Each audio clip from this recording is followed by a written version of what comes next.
welcome back to Off Ball Takes. This is your host, Sharby Laws, and this is my co-host. Christopher Wells. We appreciate the support on all the content we've been putting out recently. Your support does not go unnoticed. We have some interesting things to talk about in today's episode, including a trade that went down. Before we kick it off, please don't forget to like and subscribe, and follow us on Instagram and TikTok at the OBT Podcast for more content and updates. So I guess we'll start off, with this big, massive trade that went down. That's got a lot of ramifications to it. Yeah, So massive, right? yeah, so it's between the Wizards and the Pistons. So your Wizards and the Detroit Pistons, they made a trade. So the Wizards are sending over Danilo Gallinari and Mike Muscala, and in return, Detroit will send back Marvin Bagley III, Isaiah Livers, and 2 second-round picks, one in 2025 and one in 2026. So I guess, like, from the perspective of the two teams, I guess with like the Wizards, you get a salary that goes beyond this year, and I guess it's at a position of, some need, right? At center because you only have one in Daniel Gafford, and now you have two, I guess, in Marvin Bagley, and he's okay, he's decent. Yeah. He played fine for Detroit.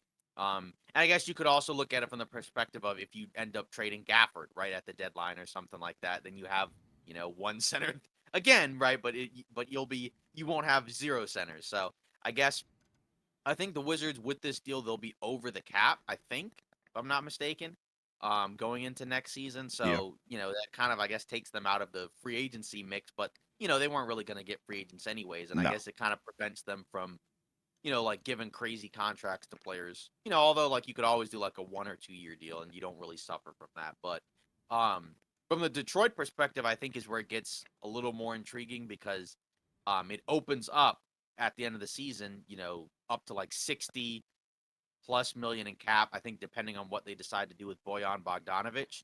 So, obviously they can use that cap space in a number of ways, right? Because they had a decent amount of cap space, I think, the previous offseason, but they just ended up using it to trade for guys like Joe Harris, Monte Morris, right? But didn't really get anything in return, right? Like I think they may have gotten seconds, but not really much, right, for taking on those contracts. So Right. I guess my thing is I'm curious who would end up actually going to Detroit with that cap space.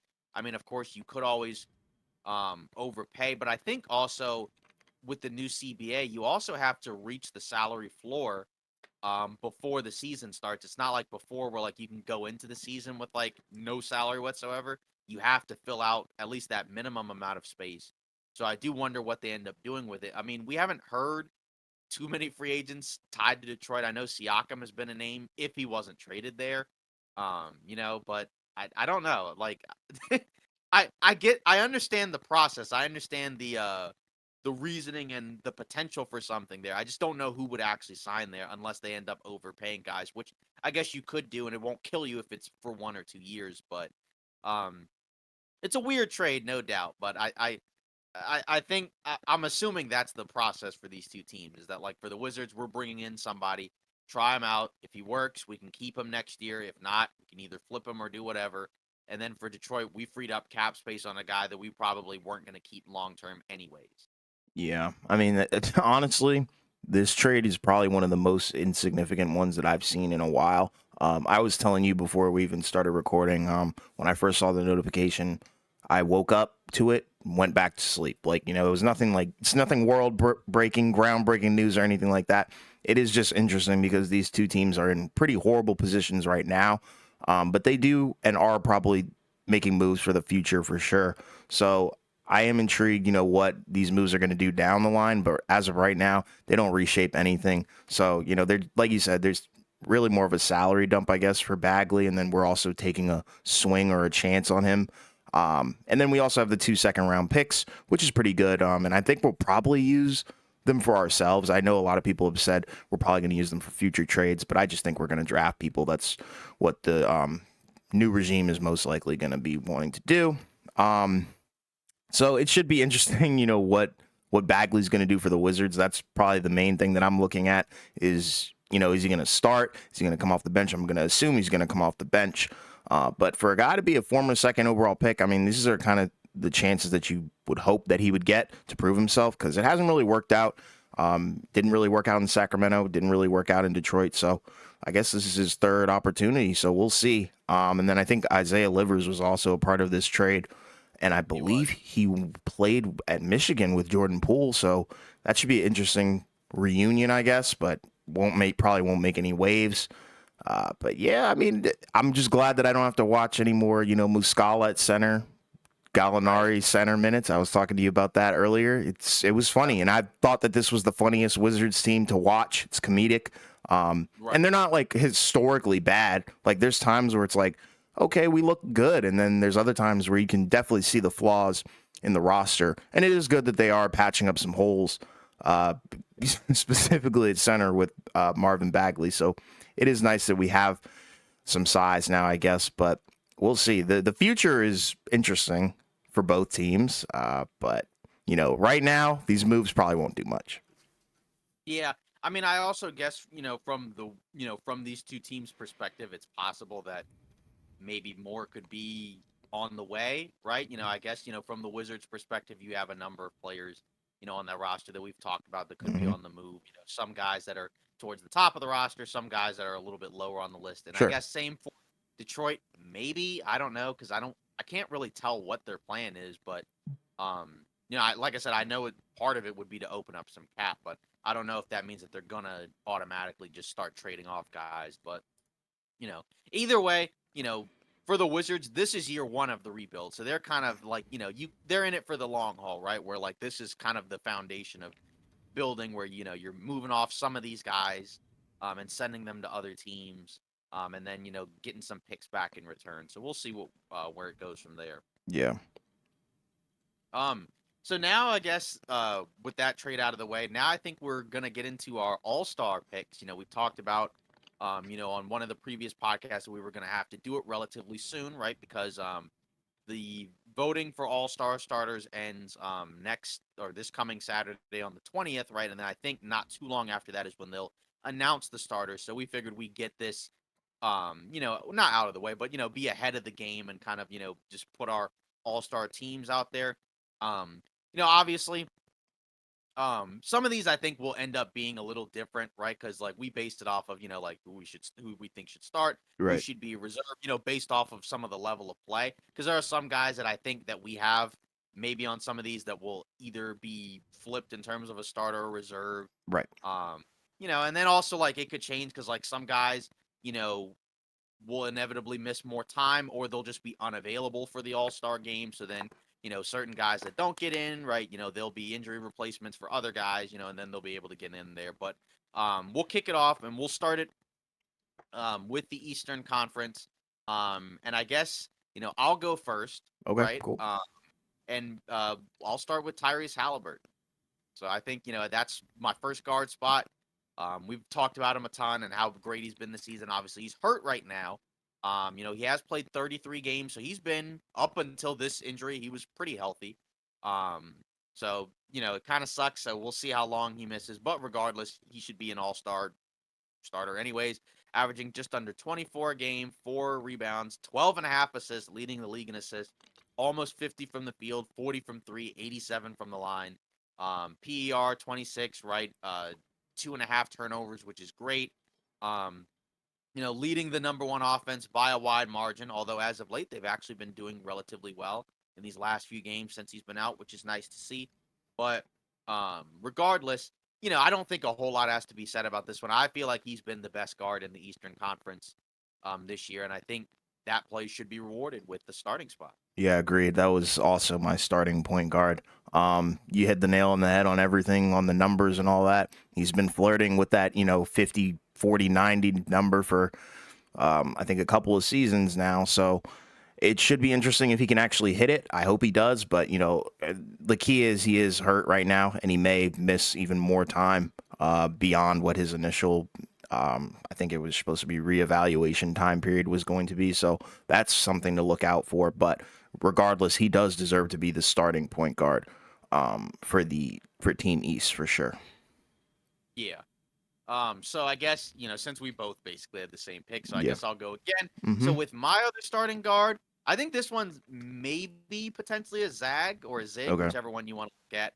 But I'm actually gonna go with Jalen Brunson for the New York Knicks. Okay. And he's averaging 26, 4 and 6, 47 from the field, 42 from three, right? The Knicks positionally You know, they've kind of gone back and forth in terms of the standings because, like, when you look at the 4 to 7 seed, they're all like basically tied or within a game, so it changes every week. Hmm. But you know, essentially they've been a playoff team for pretty much the whole season, and it's largely because of him and how great he has played. Um, as of late, right, like, the play is still being kept up, right, and they're winning more, right, since the Anunoby trade. They've only lost a couple of games, I think. And so, for the Knicks, in terms of how well he's played, right, they've been on a pretty good pace despite losing their starting center, right? They've replaced that with Isaiah Hartenstein, and he's played very well. So I think he's going to be my starting guard. But again, I fully acknowledge that I think that for some people, it's going to be different. Yeah. And oddly enough, mine is completely different. Initially, I had somebody here that I wasn't too sure about putting in the starting lineup, but I'm gonna go with it anyways. It's Damian Lillard. I Yeah. know a lot of people are kind of down on him because his numbers are down for sure, but I think his impact is up in terms of what he brings to a winning team. If we look at Just hit a Milwaukee, game winner, actually. you said what? Just hit a game winner, actually. Exactly. So if we look at Milwaukee, they're 28 and 12, very good record. So clearly the play is translating to winning, although you could argue that the team itself is just that good on offense.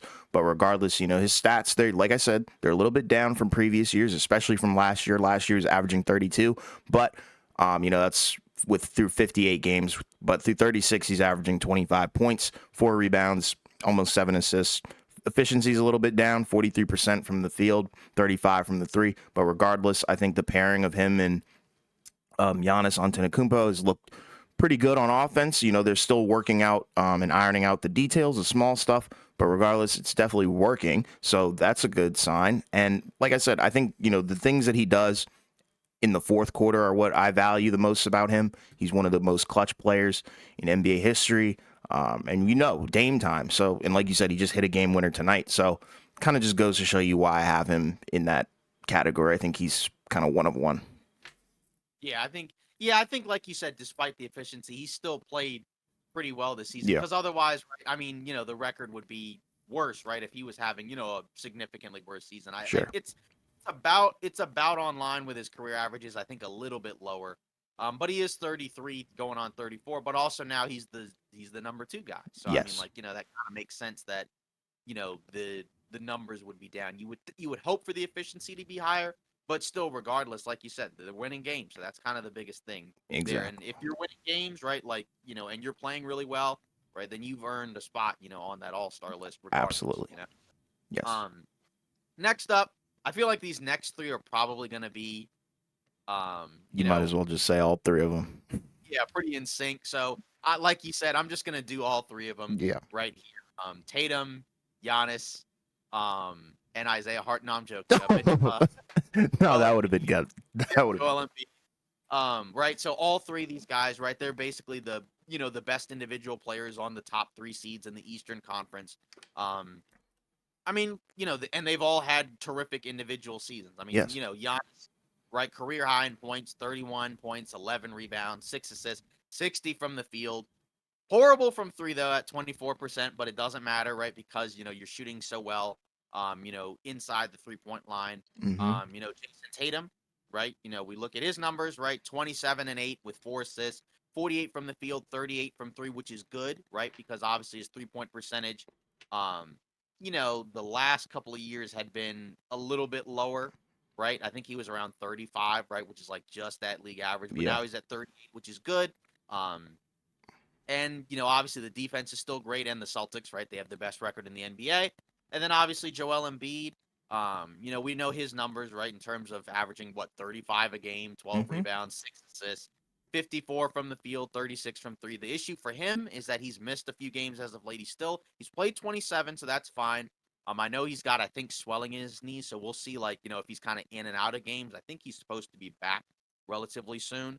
But regardless, all three of those guys, I think those are like pretty much no-brainers, I think. Because, I mean, again, like, those are the 3 best players in the top 3 seeds in the Eastern Conference, and they're all having, you could argue, career years. Yeah, exactly. And the intriguing thing is, I feel like at one point, all three of these guys have been, and one is still is, pretty much the front runner for MVP, and that's kind of the intriguing thing. Like you said, they've all been having great individual seasons, especially Giannis.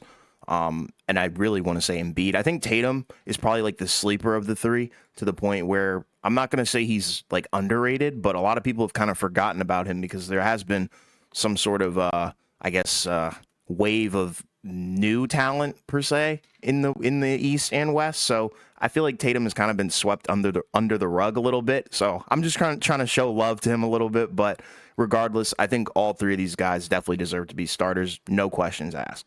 Right, and that's kind of the interesting thing because again, the numbers are awesome, and the Yeah. Celtics are playing great. So it is kind of interesting how like he's not really been in like when people bring up MVP, he's not in there at all, right? I mean, like, Right. and he's played most of the games. I think he's missed a few, but I mean, again, he's played most of the games and he's putting up great numbers, and they have the best record in the NBA. Yeah. And usually, like, if you're on the best team in terms of record, like, you usually at least get some Hmm. notoriety. I think who was the team that had the best record in the NBA last year? Is Milwaukee, right? I believe so. And Yeah.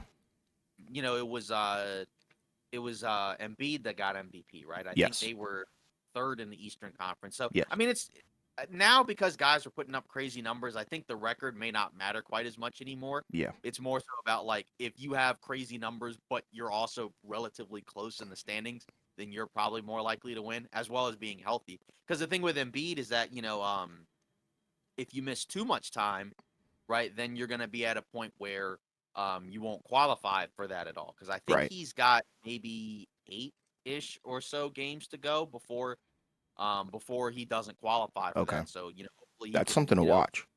yeah, and that's something to watch. It won't matter for all stars, but it could matter for the end of the season award, which I'm sure he's going for, right? I'm Yeah, sure he's and I would trying to. argue this year is probably the year that he deserves it. Last year, I didn't think so. I thought it was more so on, going to Jokic, but this year would be probably his year, where it's like undisputed. Yeah, and all right, so we just got something from Woj. It mentioned in that trade today, Detroit created basically $5.7 million trade exception, and Washington created a $3.5 million trade exception. So with trade exceptions, we know how this goes, right? You can use it to bring in somebody. Do they actually bring in somebody? I don't know, but it's just an additional thing to the trade. And Yeah. then we got a couple injury updates, right? Desmond Bain, at least 6 Goodness. weeks. Yeah, with a grade 3 ankle sprain. It keeps Um, coming for them. That's crazy. yeah, Shout out but Memphis, again, man. but I think also because I know he was on crutches and in a walking boot, and then you could also like think about like their season's probably done, so these guys will probably be out long. Like it says, Jake LaRavia to also miss at least 3 weeks with a grade 2 ankle sprain. So Right. yeah, like you said, it's been a nightmarish season for Yeah. them, They caught the injury unfortunately. bug bad. Yeah, and speaking of which, those are two guys that could have, if they were healthy and played most of the season, those, like Desmond Bain or John Morant could have been all stars Absolutely. this year. And I thought Desmond Bain was going to be an all star this year, but he ended up, getting hurt. So, Yeah. That's unfortunate, and man. also the team's been bad. So I think that's the other thing. Yeah. So, It's hard. so he probably won't. I don't know. I don't think he's going to be on that list. Um, so moving on. Now I guess we'll get into the reserves, right? So this is probably where it could differ a little bit. I just like kind of did it in like sort of the order that the names kind of came to my head, Yeah. not Me too. necessarily like in the thought process of like, oh, this should be like the last guy coming off the Right. bench. So I'll start with Tyrese Maxey, right? So that's Philly's second best player, right? Yeah. The guard, 26 points, just under 7 assists, 45 from the field, 38 from three. I know his efficiency's dipped a little bit because Embiid has missed some time.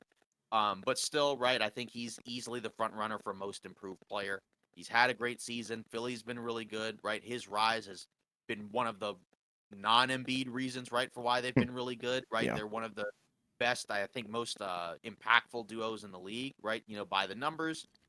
So I mean, you could argue maybe somebody could make the case that maybe he could be the other starting guard just because the numbers are awesome, but I have him as a reserve.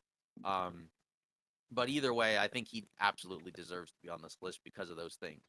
Yeah, I had him there too. The exact same spot, honestly.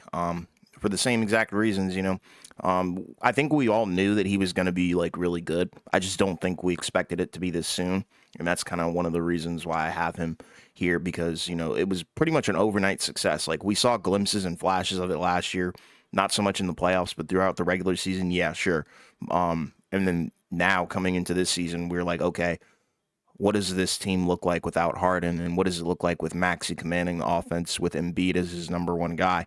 So clearly, it's worked out phenomenally. It seems like they've kind of lessened the leash on him, I guess, is the way that I would kind of describe it. Yeah, It seems like he's and playing. they're opting him a lot better because you think about it. Last year there was a stretch I think where he was like a sixth man. Yeah, exactly. It was weird, and I think some of that was because like him and Harden together is not a good defensive backcourt. Agreed. But now you pair him with D'Anthony Melton, right, and that's a much better defender. Doesn't Sure. need the ball like that.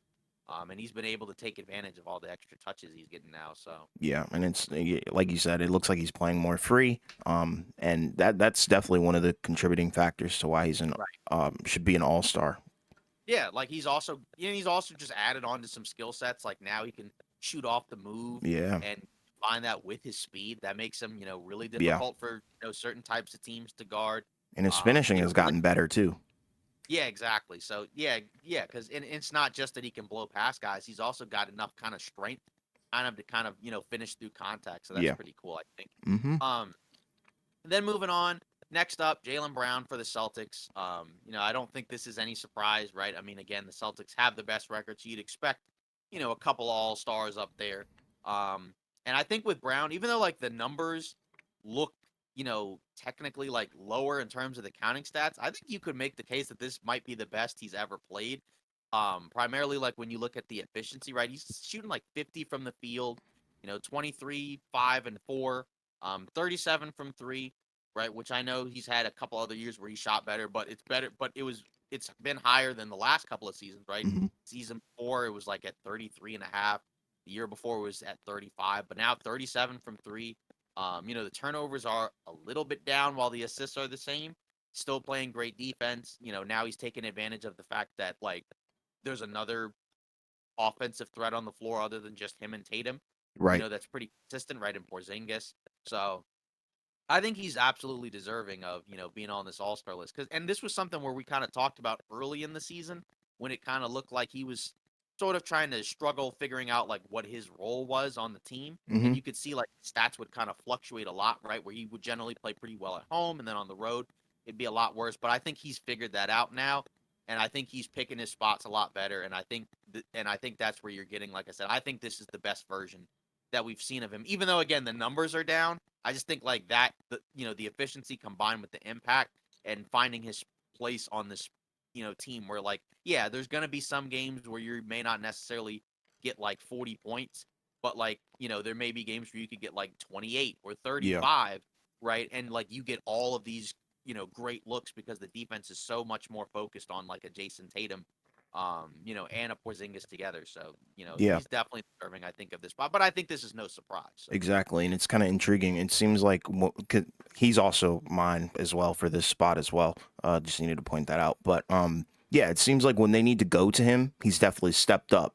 In the moment, like I feel like last year it was more of a thing where when they would go to him, it seemed like he would kind of shrink in the moment. But now it seems like he's definitely figured it out because there's some games where he can have 10 points, they'll still win. But then there's some games where they need that 32 points from him because somebody else isn't playing that good. And it seems like he does step up to the plate for sure. So I think it's well deserved. And like you said, the counting stats may look a little rough around the edges compared to his previous years. But I think if you watch the games that he plays in, I think you would notice the improvement and definitely I guess, leap in maturity, I would say, because I think it takes a lot of maturity to accept that role of really being that solidified number 2.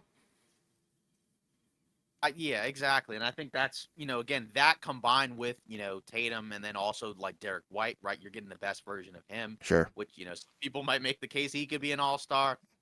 Spoiler alert, he's not on our list, but, Yeah. he could easily, Yeah. Be, representing the Celtics for something on All-Star weekend Absolutely. for sure. But regardless, yeah. Next up, right, you already had Lillard, so he's my next spot, right? Okay. Again, you already basically pointed out all the reasons why you should be there. Again, you could make the case Because they have the second best record in the East, they could both be starters. But I Sure. just thought Brunson, to me personally, had a little bit better of a season than Lillard. But either way, Lillard has still had a quality season that you can't complain about. Like, yeah, you said some of these games, he hasn't played as consistent, Hmm. but he's usually there when they need him, late in the games, being able to take over and provide that secondary offensive option.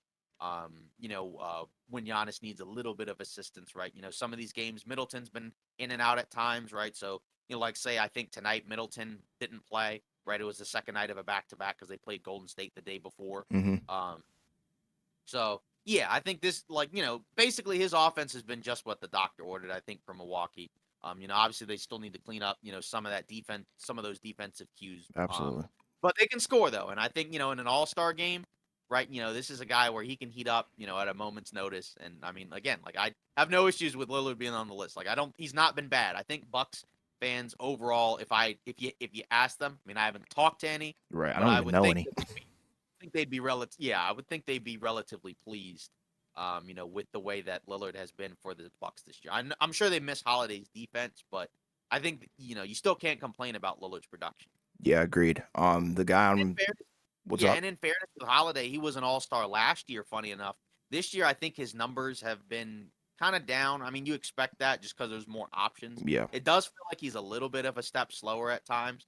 But either way, again, like one of those guys was going to have to sacrifice their numbers for Boston anyway. So, yeah, and it kind of makes sense that it's Holiday because you don't need him quite as much to do what he did for Milwaukee when you have the other guys. sure. But go on. Agreed. And the next guy on my list is somebody you mentioned earlier, and that's Jalen Brunson. You kind of mentioned that he's been having a career in multiple categories, and I think that alone just puts him in that all-star category as well. And I think he's in that all-star underrated category for sure. I think he's a sleeper pick for a lot of things in the NBA. I think he could be a guy that continuously gets better because I think this is his best season yet for sure.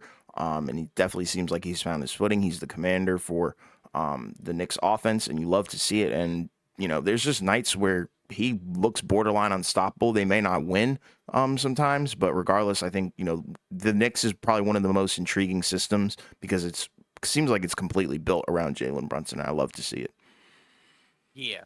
I mean, again, like he's had a great season, and I Yeah. mean, if it wasn't for him, the Knicks would be in a pretty tough spot. Yes. It's looking more and more like an amazing signing, by New Yeah. York, right? 'Cause I know when he first signed, a lot of people kind of thought that the contract was a little bit goofy, a little bit stinky, but he's ended up, more than making up for it. And Yeah. again, the year, I think per year it goes down.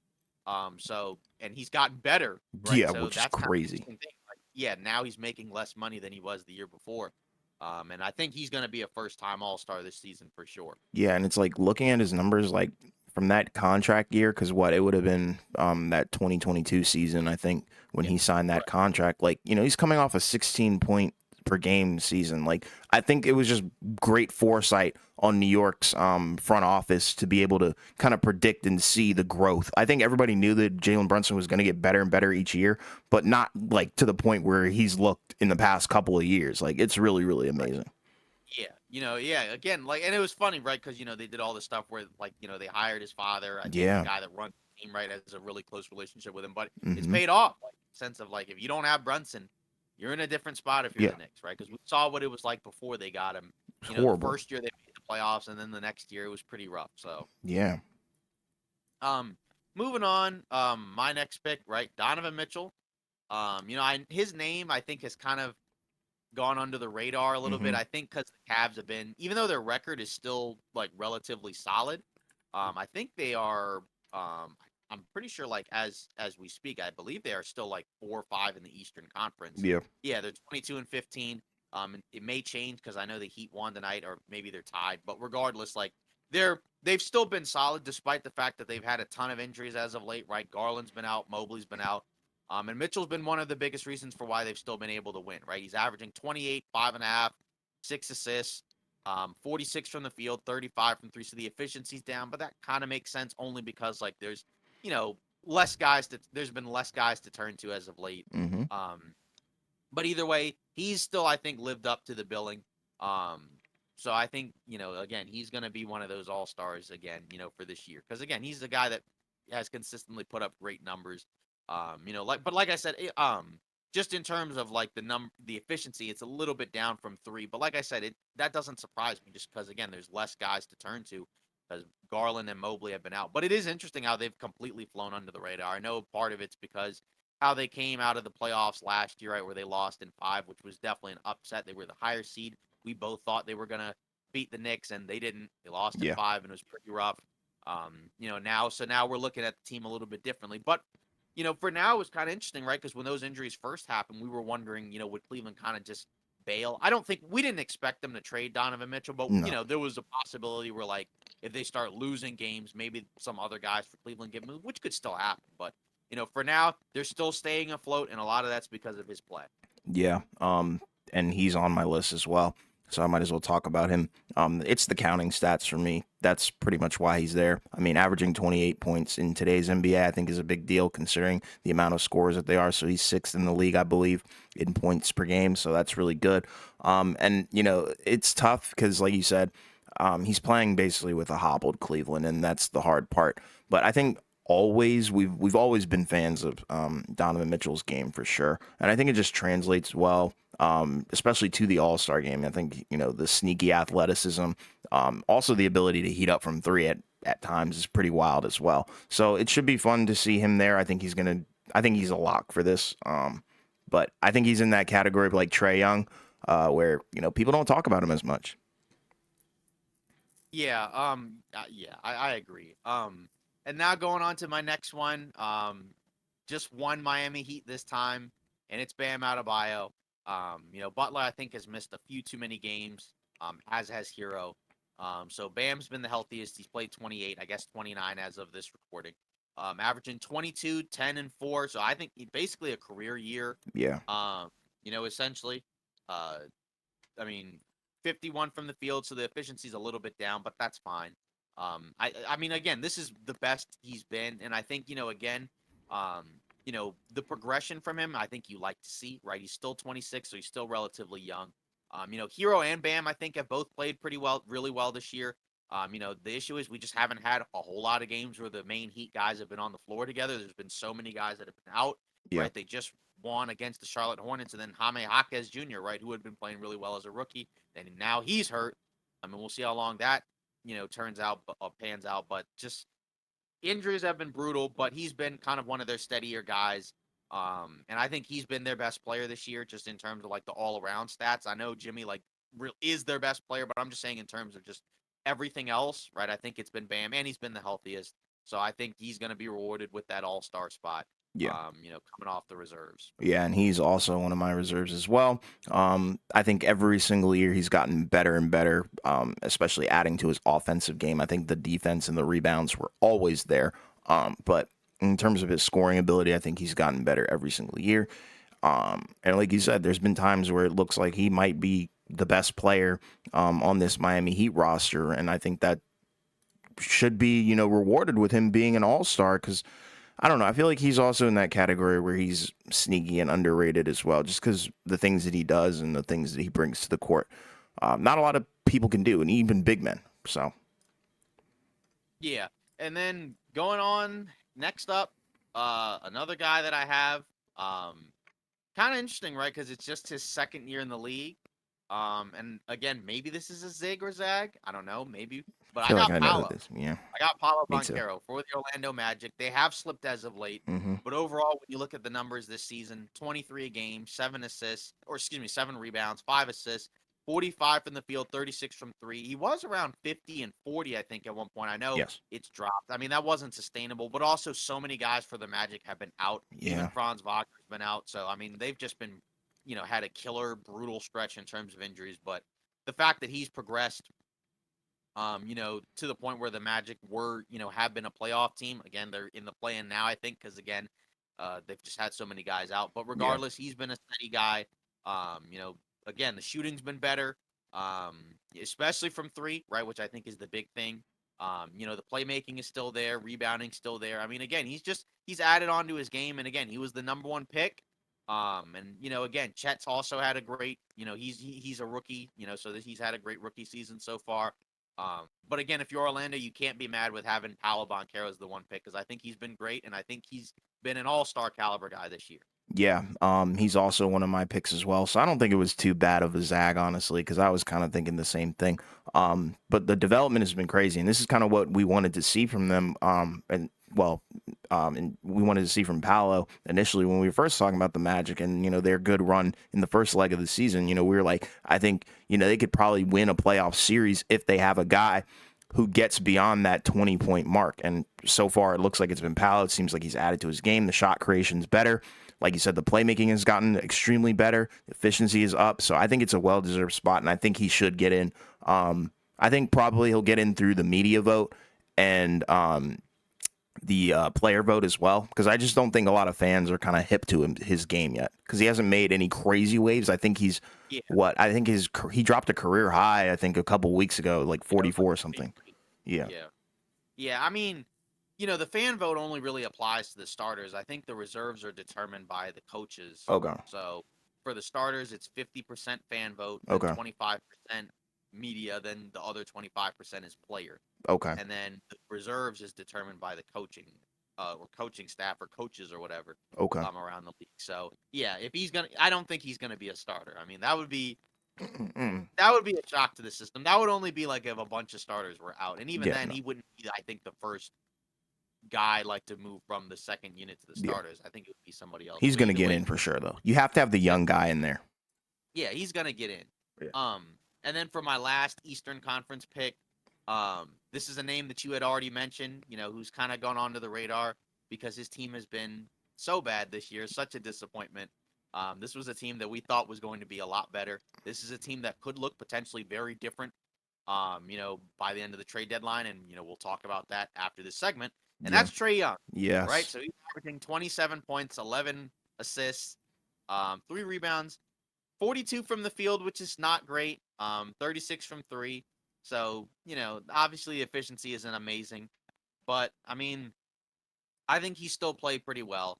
But the team has been god awful. But regardless, I think, he's a guy that I think is still going to be an all-star because I just think some of the other names on the list, that people might potentially throw out there probably just won't get in.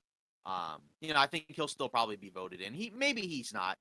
Because they could put like, one of the other Celtics guys or, maybe someone else. But I don't know. I think he should still be an all-star, even though again, it's not been like a crazy season for him. But I think, from like a playmaking assist standpoint, that's pretty good. It's just again, the team has been so bad. Like, and I mean, efficiency wise, it's not actually that different from last year. The three is definitely better. Yeah.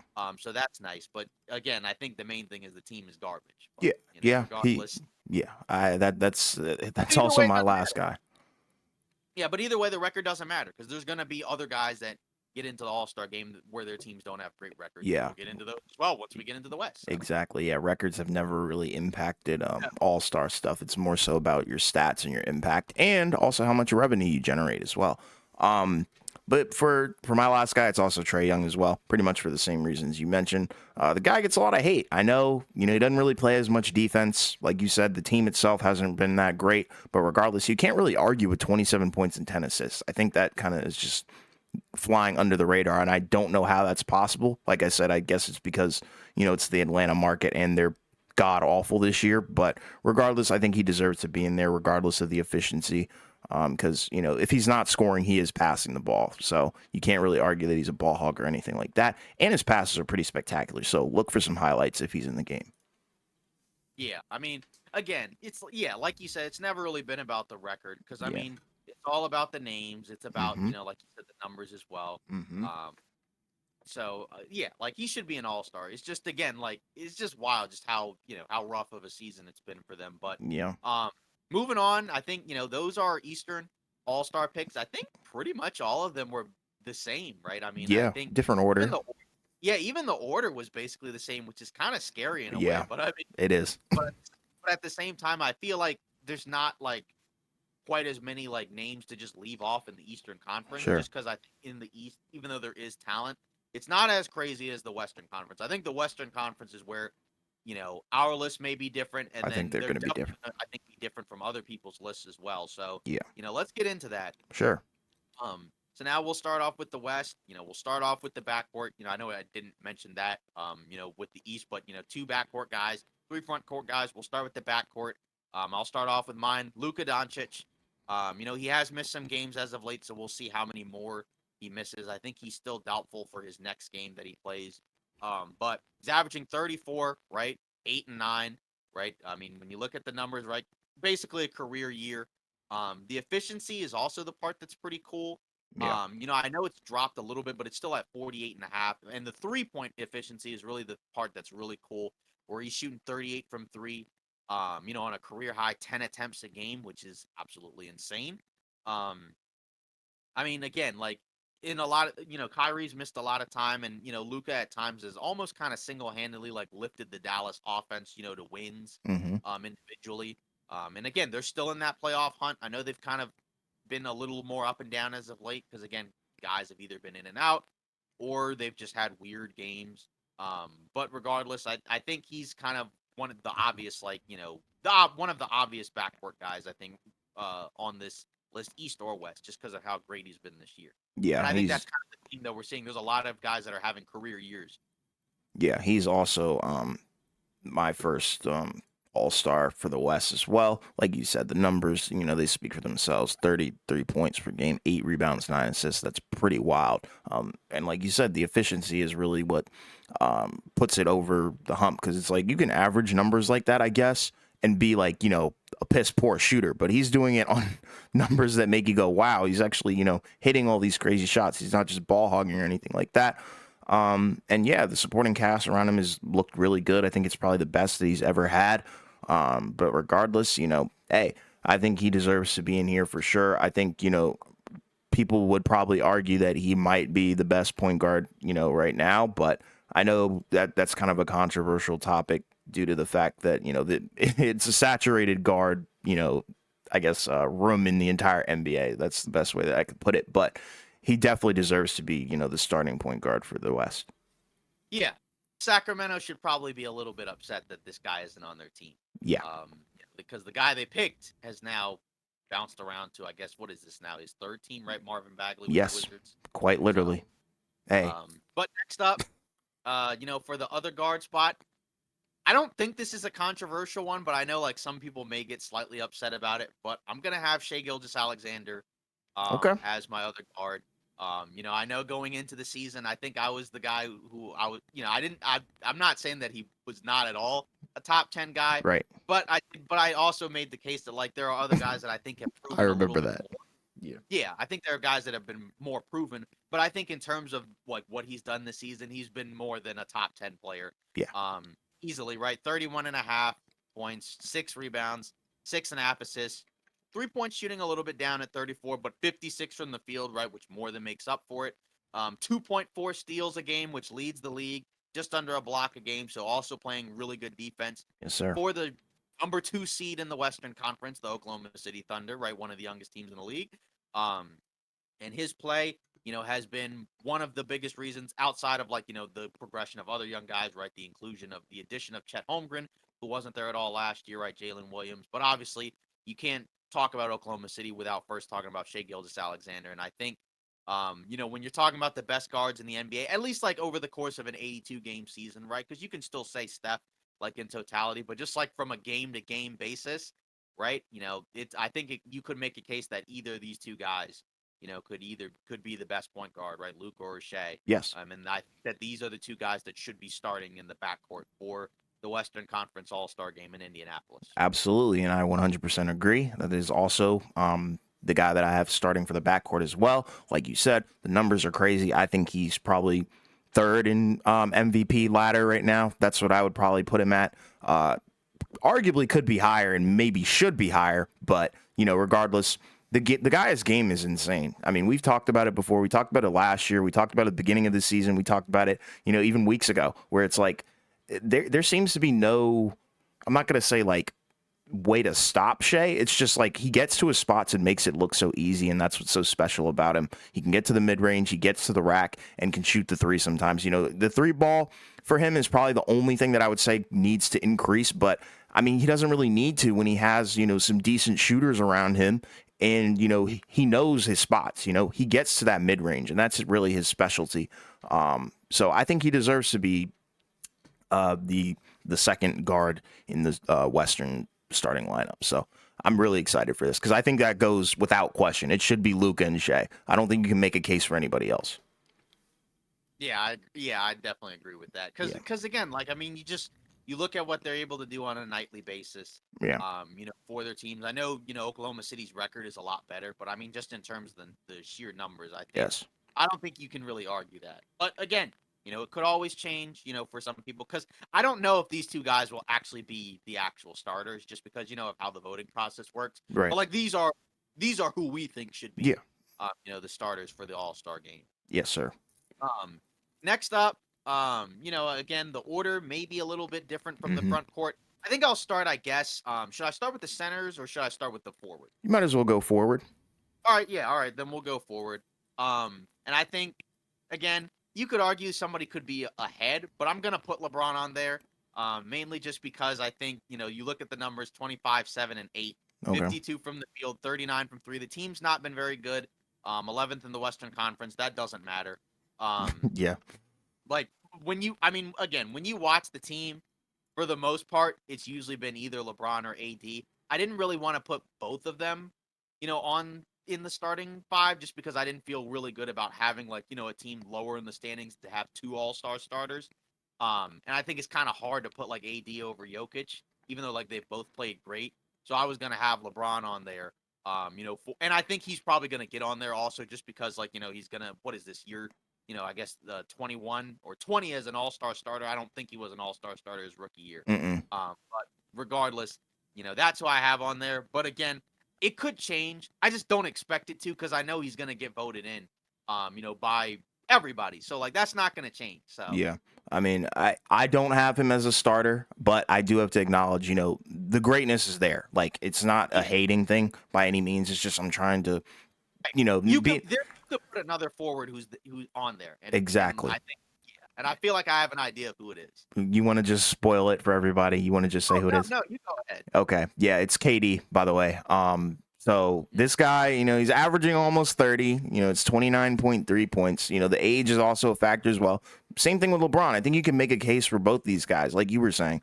LeBron's numbers, they look great. I think we already know that LeBron is probably the better all-around player than Kevin Durant, but I think Kevin Durant is the better scorer. Not to say, that one provides a greater impact or not. I'm not trying to make it a KD versus Bron debate here, but I know that's probably what it's going to turn into, due to the fact that a lot of people like Bron. You said Bron is probably going to get in, and I think he will. I think, the fans are definitely going to vote him in. They want to see it. Everybody wants to see it for sure. But from a statistical standpoint, I think I just have to put KD in there.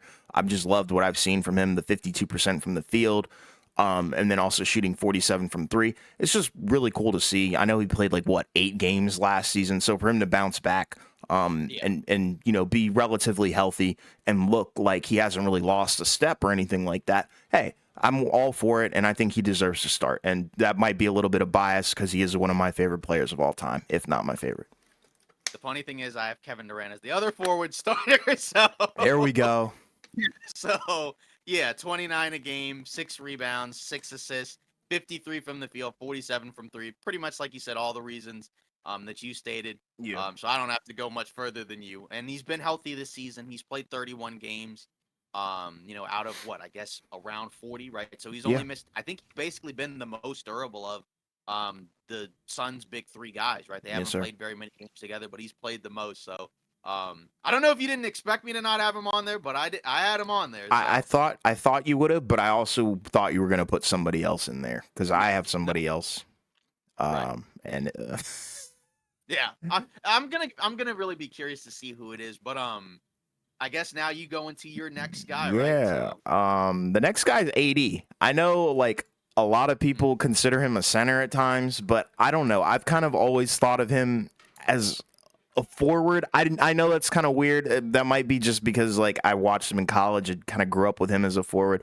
But regardless, the numbers are kind of wild if you really think about it. Yeah. I think he's in one of those categories where it's not the Trae Young territory or the Donovan Mitchell, because I think he, since he's on the Lakers, he does get talked about a lot. But I think he's kind of overshadowed by this whole LeBron age factor and, the numbers that he's putting up, but AD is putting up 25 and 12 on 55% from the field. So I've loved what I've seen from him. And also, that doesn't even count the defense. He's also averaging almost 3 blocks per game. So I think he definitely deserves to be in this starting lineup for sure.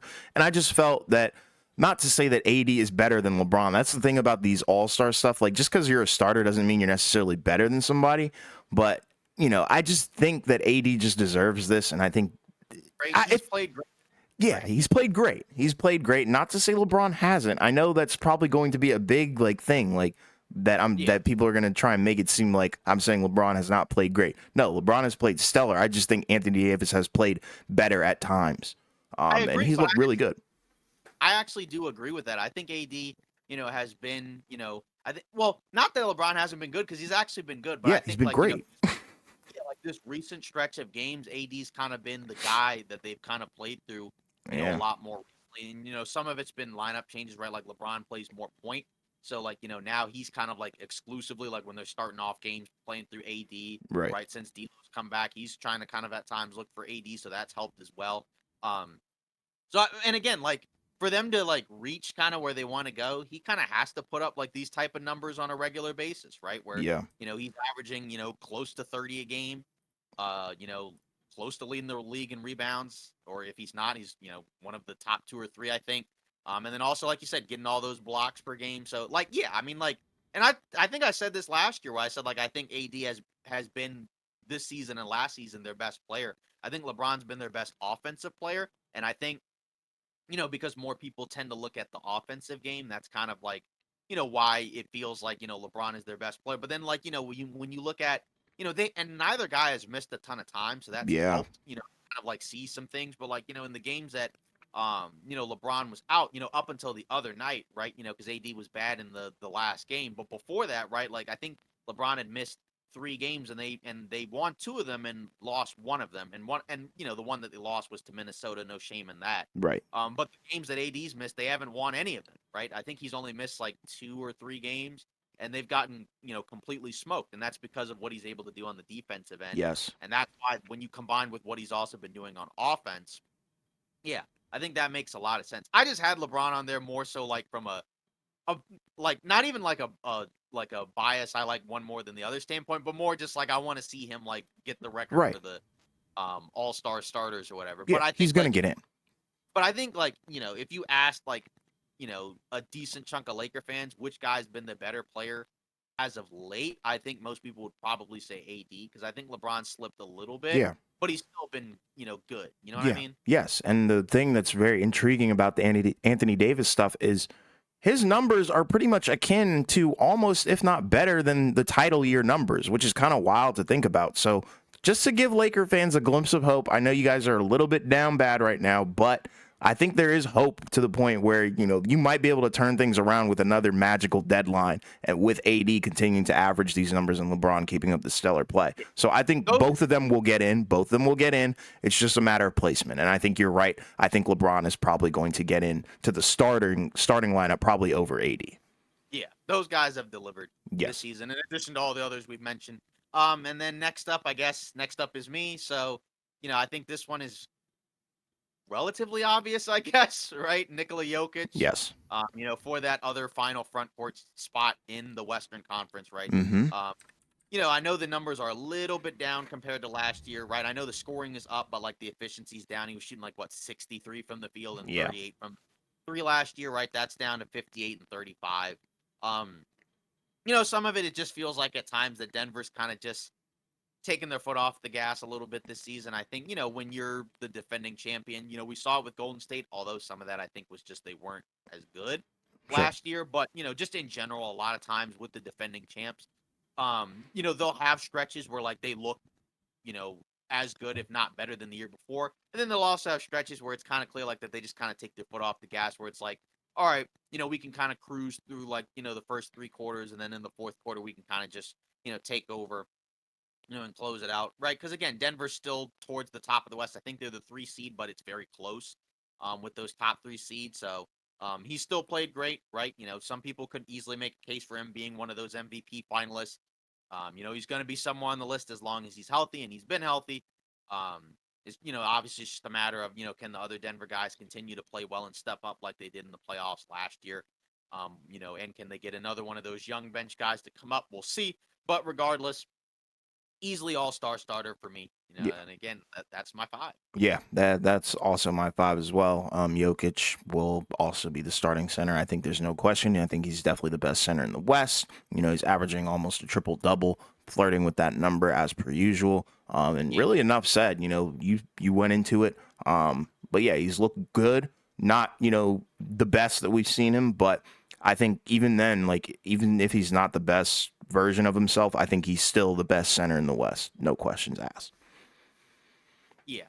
And remember, funny enough, just one last Hmm. AD thing, I think he was one of the guys that was left off the All-Star list last year. Yeah. And he wasn't a starter or a reserve. He just wasn't an All-Star at all. Yeah, which is Um, wild. which is, yeah, because again, if you look at the numbers, they don't look that different. I mean, again, I think he's been better this year, but I still think Sure. last year he was certainly good enough to be, on the All-Star list. I know he missed a lot more time, Hmm. but still, I think it was Jaren Jackson Jr. who was the replacement, right? And I think AD ended up playing less minutes down the stretch. I don't remember if at the time when there was the All-Star game, because that was in February, I don't remember if he had played more by then, but it was pretty close. But Yeah. regardless, now we're going to get to the reserves. Don't want to spend too much more time on that. Hmm. The order, like I said, could be a little bit different. But the players I think will be relatively similar. My first one is AD. We already talked about him, so we don't have to say too much more. Right? Again, he's been playing great. You could argue this is the best he's been since the title year. Absolutely. He's been able to, single-handedly kind of lift the Lakers defense. It's slipped as of late, but it's not been because of him. There's been some games where he's not been as good defensively, but he also has a pretty tough job.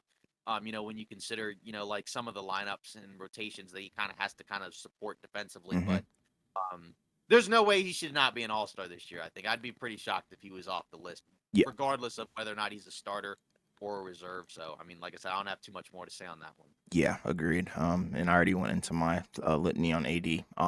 But yeah, so my first guy off the bench is obviously Steph Curry. I think this goes really. I don't know.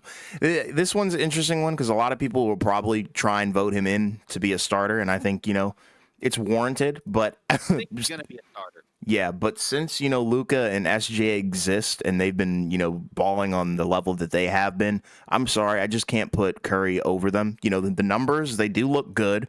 Not the greatest that we've seen from him, obviously, but he's not the reason they're losing by any means.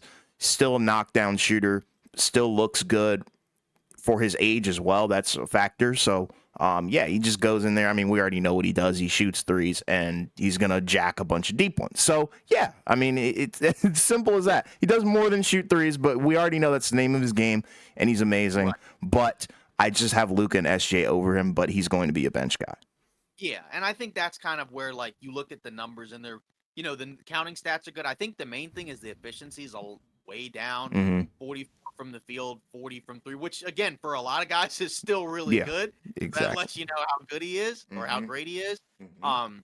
But again, part of it has been, I think, as of late, he's not played quite as well. Draymond's been out and Chris Paul's been out, and I think that's kind of hurt him because that, kind of forces him to do a lot more creation. Sure. The defenses are locked in a lot more on him because they just don't care about anyone else. Yep. From an offensive standpoint, even in games where like the guys play well, like they still don't really care as much about anything that like a Clay or a Wiggins or a Podziemski or anyone else really does.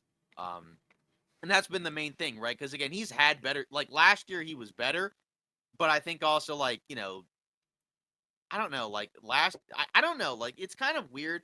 Like, do you feel like this year's team is worse than last year's team? I guess it at this Warriors yeah, I guess this at this point this it year. kind of This yeah, year, like no 'cause I question think asked. yeah, because going into this season, I think most people would have felt that this year's team was better, but it feels like it's been worse. And I know there's been like even more chaos than last year because like Draymond's been out. Yeah. But then you also factor in last year, right? Like there was a decent amount of chaos last year as well, right? Like, and even Steph was out for a long time last year. He missed almost And 30 they couldn't games. win away. Like Yeah, because they were this year horrible is on the just road. everything. Yeah, I mean, like so I don't but either way, like I do think his stats have kind of slipped a little bit. How much of it is age? I don't know how much of versus like, just other guys being out that could probably help him, right? Because I think Right. we sometimes forget that like sometimes the role players can make it easier for the stars, not always completely the other way around.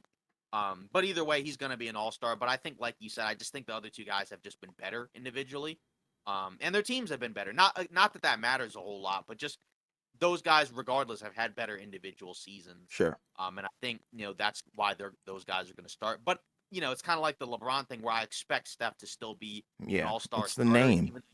even though you can make the case that like other guys have been better. Right. Um, then next up, like I said, this maybe the order differentiates, but I do have as for the first time, Mr. Ant-Man, Anthony Edwards. I have him as an all-star. Yep. He had a stretch I think where his stats were kind of weird because he was playing kind of hurt or just like kind of leaving games. But he still has been, he still played 35 games. I think Mm-hmm. now 36. They just wrapped up playing the Clippers. He's averaged 26, 5 and 5, right? Career year, especially from a playmaking standpoint, shooting 38 from three, 46 from the field. Um, I mean, again, he's what else can you really say about him? I mean, he's been. Then you also factor in how great he's been on both ends of the floor. Defensively, I don't know if that's talked about quite as much because obviously, I think the biggest highlights of his game is his offensive ability. Um, Skill set is obviously also incredible, right? We've seen the clips and highlights of what he's been able to do off the dribble with the Mm-hmm. fadeaways, the bank shots. Yeah. And then also Minnesota's been the number one seed. So I mean, again, it wouldn't surprise me if they have a couple All Stars. We'll get into that later, but for now, right? I have Edwards, as another All Star reserve, first time All Star, and I Yeah. think he's more than earned it. Yeah, I have him there as well. Too, like you said, the numbers look great. The leap, and I think that's the key thing. Like when we see guys have leap years, that's typically when they do get into the All-Star game. So I really am rooting for this guy to get in. I think he will. I think he's solidified himself as a fan favorite, a meme favorite, even, with the whole Jordan-esque gameplay that we're watching sometimes when he plays. But, not trying to be funny or anything, but I think seriously, like this guy is definitely the real deal. And I think this will be one of his first. It'll be his first All-Star appearances, but I think No, first of many. many, Yeah, first of exactly. many. Yes. Yeah. I mean, yeah. I mean, again, the big thing with Minnesota that we talked about in the offseason was not just the fit between the two bigs, but also what is the leap that Edwards takes. Yeah. Because if his leap gets him closer to like a top tier guy versus like like a top you know 30, 20 or whatever guy, right? Like then that It's a difference allows maker. Minnesota. Yeah, that's the difference between Minnesota being able to win a playoff series versus something similar to last year where like they're kind of competitive but not quite good enough to win. Exactly. And he's been the real, like you said, he's been the real deal. He's been a superstar. Yes. Um, Next up, a guy who's kind of an old friend, I guess, or old face, that's been an All Star before, right? But he's back. He's been healthy. That's Kawhi Leonard, the Claw, board man, fun guy, whatever you want to call him. Um, you know, he started the season off kind of weird, even though he's, again, he's been healthy. He's played most of the games this season, but as of late, right, which I think kind of also coincided with the Clippers going on a tear to become, one of the best teams in the NBA so far this season. Um, he's averaged 24, 6, 3.5, right? He's been, earlier in the season, we said Paul George was their best player, which was not the pathway towards success. Yep. Nothing, no shade at Paul George, but, Kawhi was going to need to be the best player, and he's Yep. been it. 24, 6, 3.5, as I mentioned, 52 from the field, 43 from three, 87 from the line, right? He's been, impressive, to say the least. Again, like, I mean, you factor in, all the things, that we've seen from the Clippers since that losing streak. It was a little bit tough to figure out how to integrate Harden, right? The guys didn't seem like they knew quite how to play well together, but Mm-hmm. they figured it out. Guys have made sacrifices, right? I think Harden has made a big sacrifice not playing, as high of a usage anymore, right? I don't think he's going to be an all-star this year. No. But again, they've been able to optimize Kawhi and Paul George, and then both of them have played great. And again, like Kawhi, he's more than deserving, I think, being on this list.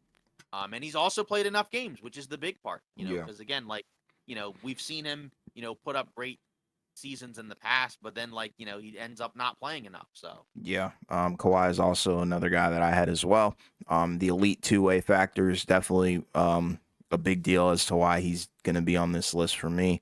And then obviously the efficiency from three is kind of otherworldly from this guy. You love to see it. I know he's like career 39%er, but for him to be upper or lower 40s is kind of wild.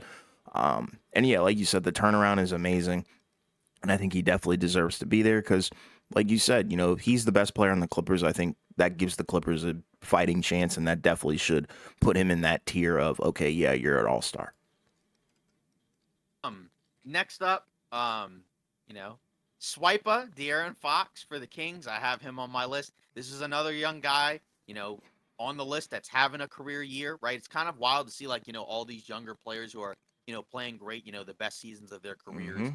He's averaging 28, 4 and 6. Efficiency's down from last year, right? I know last year was at 51, this year he's at 47, but he's taking more threes, but he's also making more threes to his credit. He was at 32 from three last year. Now he's at 39, right? So, 47 from the field and 39 is completely fine with me. Yes, sir. And again, the Kings, they've still been, they've still been there as one of the, record-wise best teams in the Western Conference. What they do, come the trade deadline, it'll be interesting to see. I think they've dropped to 6 because they've lost a couple of games, because they lost at the buzzer to the Bucks, when we first started recording. But still, they've been in the mix. And I think De'Aaron Fox has taken the mantle of their best player this season. I know last year there was kind of, a debate between who was better, him or Sabonis. But I think this year, there's no question it's been De'Aaron Fox, even though Sabonis has still been very good. Yes. He's also on my list as well.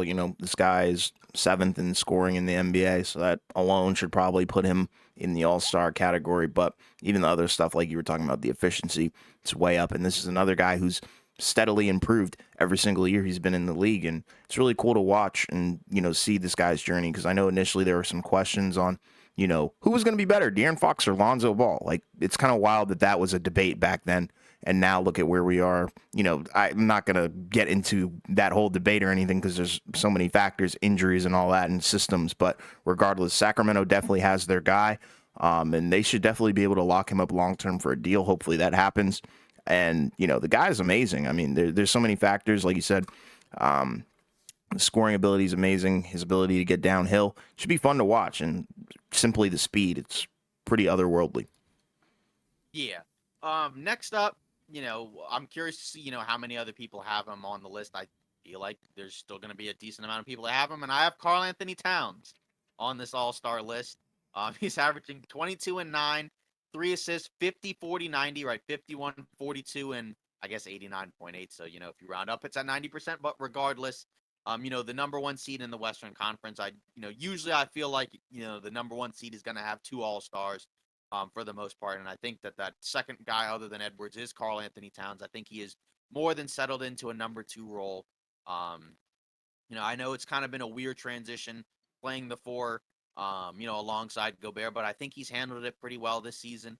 And I think, his play has been more than deserving of another, reserve spot. I know some people may have different guys on there. I know he's kind of a polarizing-ish player to kind of discuss.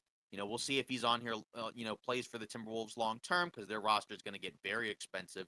But for now, I think, he's been healthier this season, compared to last year where he missed a ton of time. And now he is, I think, kind of slid back, sort of under the radar-ish, kind of, into being an all-star again. Yeah, I'm not going to lie. I didn't have him on my list, and I low-key forgot about him. But that's just due to the fact that Minnesota has kind of played so well behind the leadership of Anthony Edwards. But regardless, I have another big man, so this one might be a feather ruffler, I guess. I don't think a lot of people would probably have this guy here, but it's a sneaky one. Nonetheless, it's Alperen Sengun. I think that this guy deserves to be in here. Baby Jokic, a lot of people have called him that. But the guy is averaging 21 points, 8 rebounds, 4 assists on 54% from the field.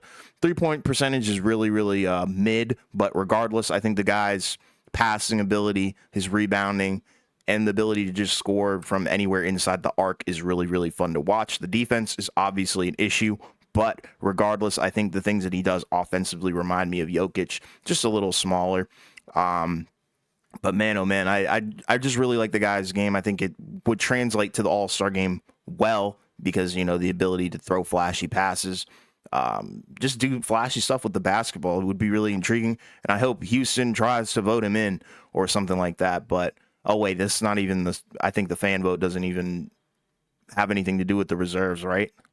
But yeah, so then never mind. But I hope he does get in. I don't know. He might not, but I know a lot of people probably wouldn't have this guy on his list on their list. But I just think he deserves to be there.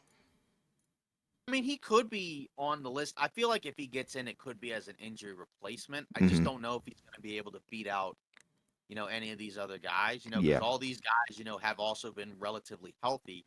So, unless one of them just, unfortunately, knock on wood, gets hurt at the wrong time, I feel like, most of these guys are going to be there, but it's possible, because again, there's always at least one guy that misses the All-Star game. yeah, Um, and again, one of these guys that we have, maybe people don't pick them. Maybe they sure, pick somebody else because we've seen it before. Where a guy gets left off the All-Star list, yeah, because maybe the coaches have forgotten about him, or they just don't put him on there. So, exactly. um, we'll see. But for my last pick, it's once again another LA guy, for the Clippers, and that's Paul George. Hmm.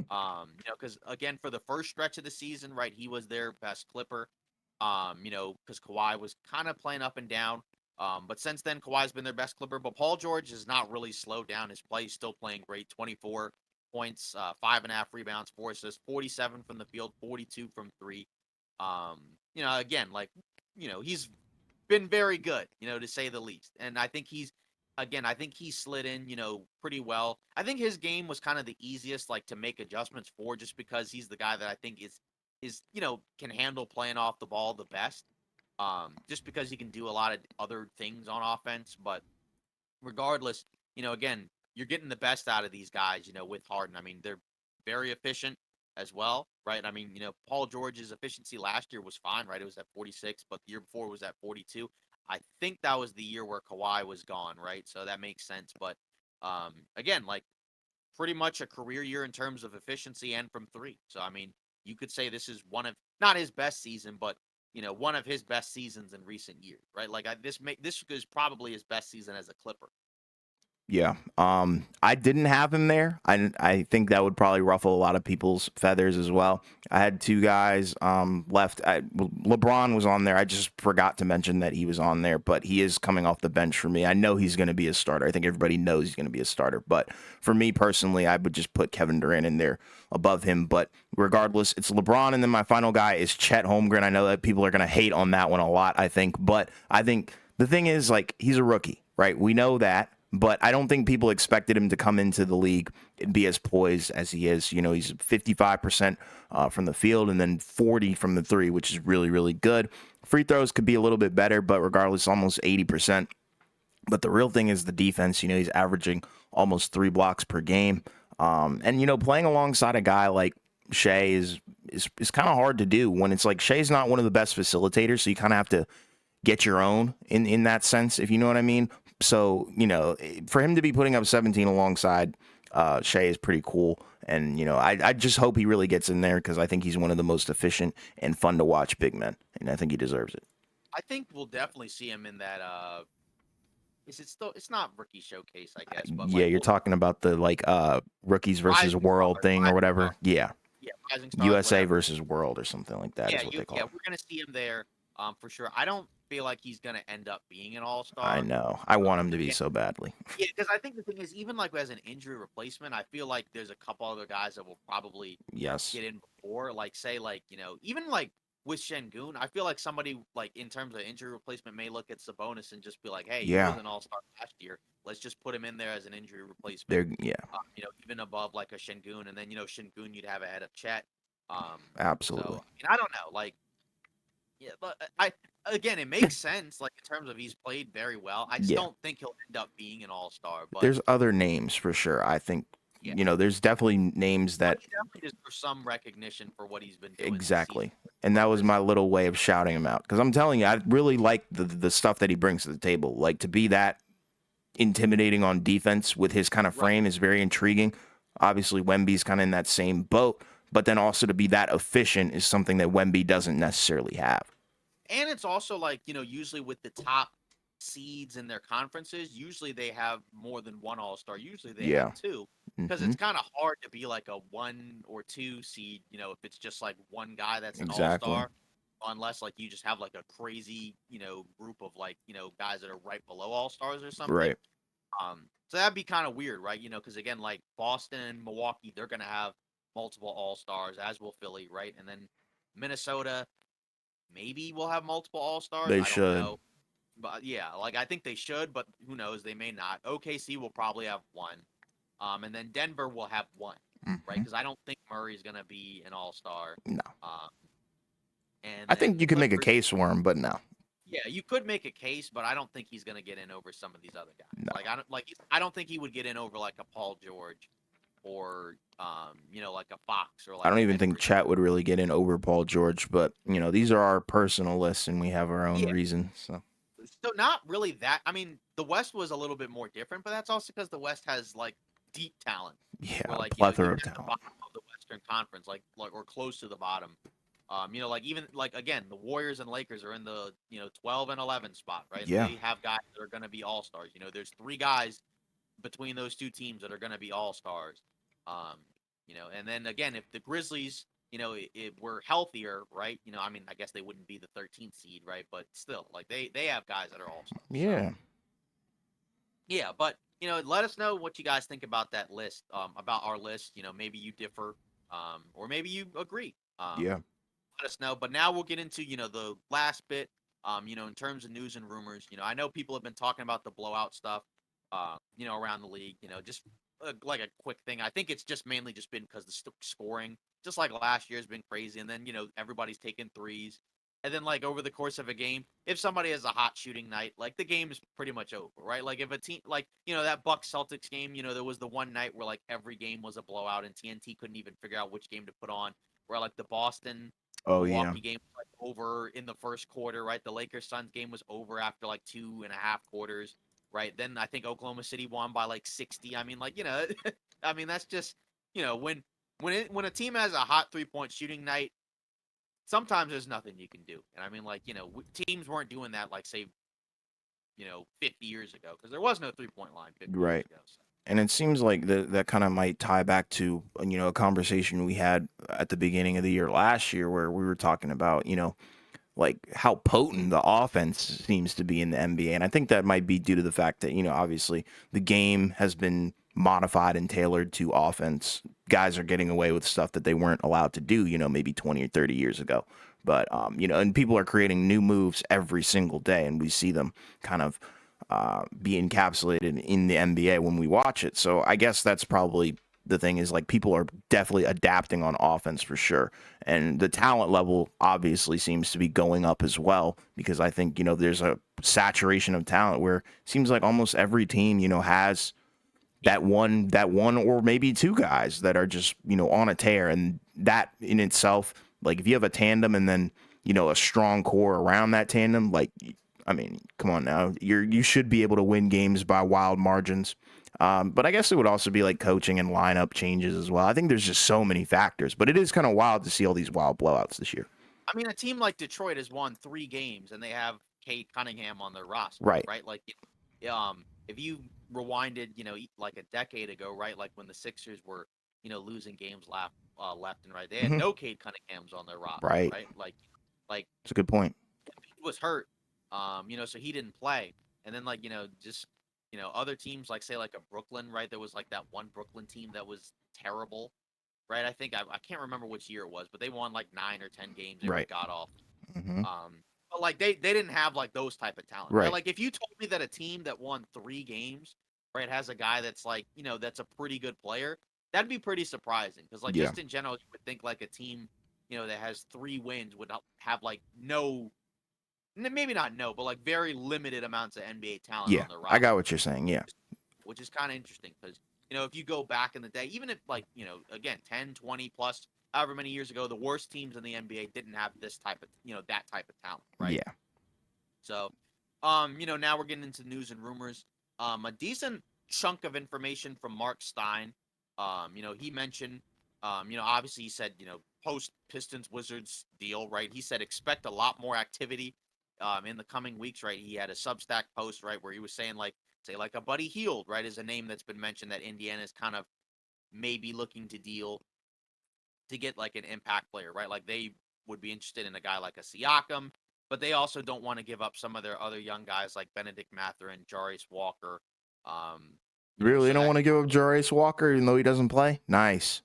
yeah, that's kind of an interesting thing. I mean, I guess it would be kind of weird like you drafted a guy in the lottery and he doesn't play at all, and then you also don't want to trade him, but um at the same time, I mean, again, we talked about Siakam would be an interesting pairing, interesting fit in Indiana.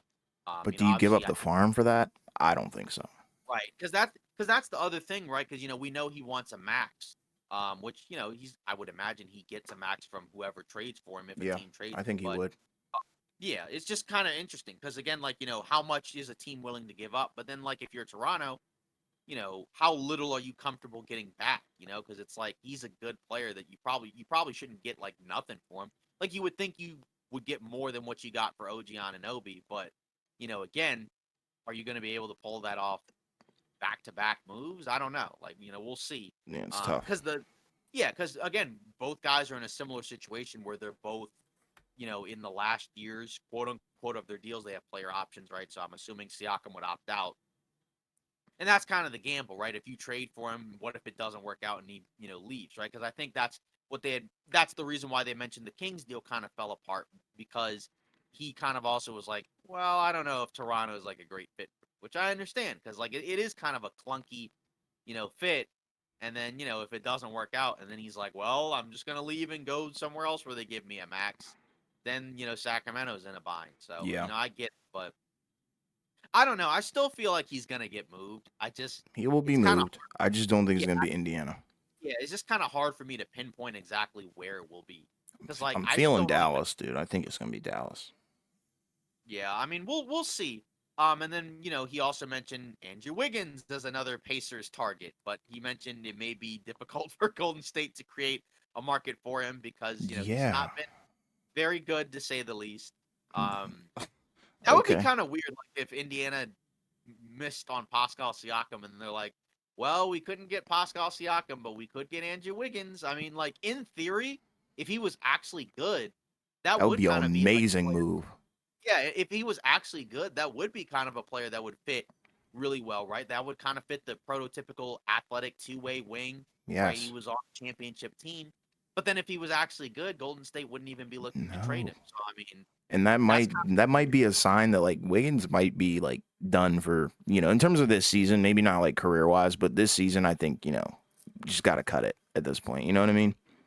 I mean, we'll see because it's just like it's such a gamble because it's like you know he wasn't this bad Right. normally, right? Even I know people criticized how he played in Minnesota. He was not like this unproductive, right? Where Yeah. like he's not even doing anything out there. So I guess if a team trades for him, you would almost kind of have to hope for that he has like some type of resurgence, and you get like a better version of him, off of Golden State maybe. Sure. But I don't know if I'm Golden State or if I'm Indiana, that'd be kind of a hard pill to swallow if And what I would you have to couldn't get give up for him too? right. Yeah, I mean, you would think you would have to give up less. I guess I would just be curious as to who Golden State would want from Indiana. Not that Yeah. Indiana has talent for sure. I'm just curious as to like who Golden State would look at on Indiana's roster and be like, Yeah, yeah, we exactly. want that guy, to replace Andrew Wiggins, right? Yeah, Would and it is be it like, gonna make a big difference? yeah, would it be, yeah, would it, yeah, because if it's not, you know, Miles Turner, who I don't think would be going anywhere, Nope. then it's like, who else would make enough of an impact? Maybe your thought process has been, well, Wiggins is so bad that anybody who's like relatively decent would make the Warriors Oh much better, God. but I don't think that's necessarily been the only issue though. Yeah, So and that's a horrible mindset to have. I wouldn't go in there and make Wiggins the entire scapegoat, you know? yeah. So next up, then he also mentioned guys for the Nets like Dorian Finney-Smith and Royce O'Neal. He mentioned that the Nets are listening to offers for both forwards. Um, he kind of suggested that Cleveland should consider Royce O'Neal. He's also friends with Donovan Mitchell. It's also been suggested that the Nets want the equivalent of 2 first-round picks for Dorian Finney-Smith. I don't think they're gonna get that No. personally. I They think might not he's a even good get one. yeah, I think he's a good 3-and-D wing player that could fit on a lot of different teams, but I don't know. Like, I mean, we just saw it with OG Anunoby. Like, I mean, I guess you could say R.J. Barrett and Quickly are the equivalent of like multiple firsts, but like Dorian Finney-Smith's contract, is a little bit. I think it's a little bit lower than Anunoby's. Um, so I mean, like, I don't know that. I would be very surprised if Brooklyn got like a ton back. I feel like it would be like a player that's kind of like just dumping a salary to Brooklyn, and maybe tossing in a second and just being like, "Here you go, please give us Dorian Finney-Smith." Yeah, Same that's with what I Royce would. O'Neal. Yeah, and it's like it is interesting because I feel like Cleveland is a little desperate for some wings or some Yeah, guys like that, and those guys are valuable role players. I just don't think they're first round pick valuable guys. You know what I mean? yeah, and I would think if you're Cleveland, you'd like a wing that's a little bit bigger. Like, I mean, if Sure, I was Cleveland, I would think I would personally prefer Dorian Finney-Smith over Royce O'Neal just because he's a little bit bigger, I think, agreed. while still able to shoot. I mean, I could be wrong, but I understand like, the friends thing where it's like, They're and trying to also keep he their guy happy though. yeah, exactly. And that's my point. Like that's where I understand because of the friends thing. And also like I think, his contract is a little like his value is probably lower than Dorian Finney-Smith, so you may not have to give up Hmm. as much, Yeah, as you might. Even though I don't think either guy should, get like a ton back. But sure. and then he also mentioned, the Magic, are kind of looking to shop a couple of guys, including Markel Fultz and potentially also Wendell Carter Jr. I think some of that had stemmed from those guys missed a lot of time and they were still winning. So I think that's kind of part of it where it's like, maybe those guys are a little bit more expendable, right? Like with the Magic, what was it? It was like Goga Batazde at center, right? And then for Orlando, it was, like Jalen Suggs, Hmm. and I guess Anthony Black. Um, I would think if you're trading Fultz, you would want to get like maybe a little more of an upgrade at the guard spot, just because I feel like that's kind of the main thing that Orlando's lacking. Unless the thought process is like get a 3 and D 2 guard. But then it's like but like if you do that, you don't really have any actual guard playmakers on the roster because I feel like Suggs is more of like a hustle, energy type guard more so than like a guy I want running the one. Yeah, he's more like Josh Hart. Right. Yeah, exactly. So, but I'm very interested to see what they do. And then, like, if you trade Wendell Carter Jr., what's the piece that you're bringing back, right? Like, is it another guard? Is it like another wing? Is it like, maybe you just swap bigs? Um, and which is interesting, right? Because he had been good for Orlando, but he hasn't played as well as of late, and he's also just been hurt.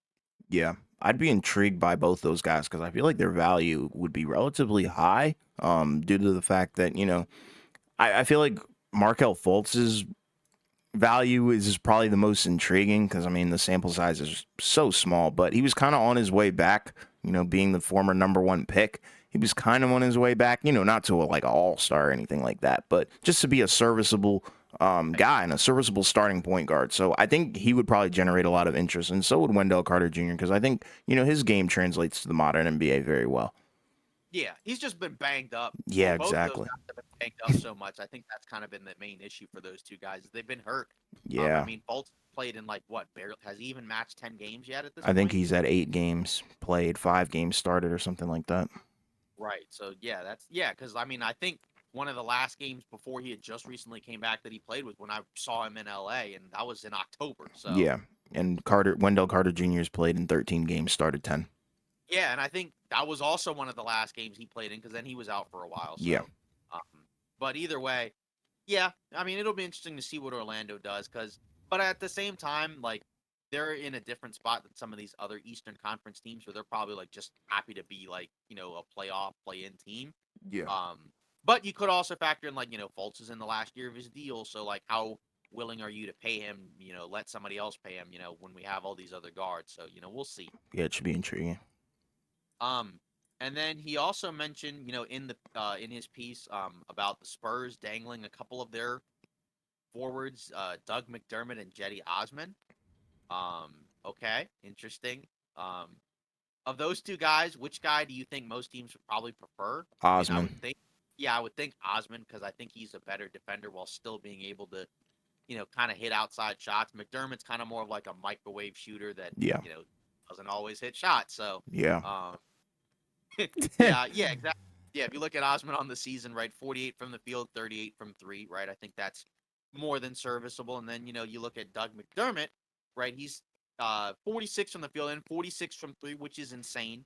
Yeah. It's just I don't know. For me personally, I'd probably prefer to have Osman just because I like the defense more. But I think there maybe could be a team that could talk themselves into just if they already have a lot of defense, I could see a team like talking themselves into let's get a shooter like McDermott because he can Yeah. shoot. And You I know, mean, I Dougie Mc I feel like, oh my gosh. But yeah. with Yeah. Osman, I feel like he probably has a decent amount of value. I think he's a guy that LeBron has come out and said that he's like a really big fan of and stuff like that, fan of his game, and a lot of people are a fan of his energy and stuff like that. But I feel like you could probably get a player on his level that probably fits the Spurs system a little bit better, maybe back for him. I don't know, something like that, or maybe like a second round or something like that. But it would be intriguing to see what they do. And I think there is some value to be had there, but nothing crazy. Right, because I think in terms of like the teams that you would assume would kind of be sellers would be the horrible team, right? Like Right. the teams like the Spurs, like Portland, and other teams like that, right? Maybe Detroit, who knows? But like, but regardless, like I would expect the Spurs to kind of like be like, hey, we're shopping some of these guys on expiring deals, so you could add them to your playoff rotation because I think those guys could help teams. Like I said, I would probably prefer Osman Yeah, just me because too. he can still defend. He's not quite as like good of a shooter as McDermott, but it's like if you got McDermott, I mean, like you got to make sure that you have some other guys defensively to make up for it because it Yeah. is not pretty. Yeah, and that's wild. He was at the. I keep forgetting he was the 11th pick of the draft, way back when, by the Bulls because he was because of what he did in college. Yes. Yeah. Yeah. So that's it for Mark Stein's piece, but other guys have also put out trade rumors because again, I think as we get closer to the trade deadline, and again, as I've continued to say, we will have a live stream right where we're reacting to the trade deadline on February 8th. It probably starts around noon. The trade deadline ends at 3. Sometimes there's a couple of trades that trickle out, so we'll probably go for like an extra 20 minutes or whatever. We'll Yes, see, sir. but regardless, keep it going with some of these trade rumors, right? According to John Hollinger of The Athletic, which we've continued to hear anyways, right? That the Hawks probably won't, they're not going to move Trae Young or Jalen Johnson.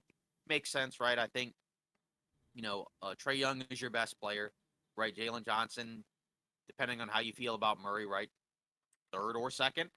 And he's Mm-hmm. also younger, right? And you just drafted him, so he's not going to go anywhere. Yeah.